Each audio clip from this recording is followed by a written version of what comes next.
जोबोद गोजोननाय मोनदों दिनै बयबो रायजो राजा बिथांमोना फैनानै आंजों लोगो लाफैदों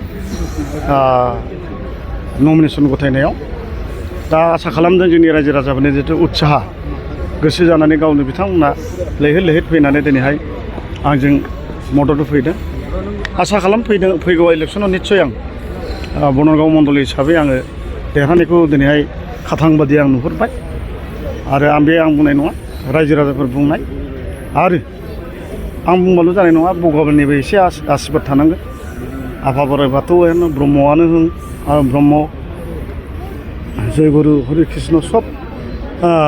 धर्मनि आशीर्बाद थानांगोन ओंखायनो आङो बे आसाखौ मिजिंथिदों आरोखि ना बेथ' फेक्टराथ' नोङो राजनितिकआव फेक्टर थाखायो रावबोथ' जेननो होननानै गेलेया बयबो देरहानो होननानैसो गेलेयो बे हिसाबाव फेक्टर जागोन 3 खनिया भट जागोन 3 खना जाब्लाबो नाथाय आङो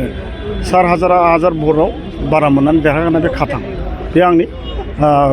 फुराला गोजौनि आशीर्बाद दं आंहा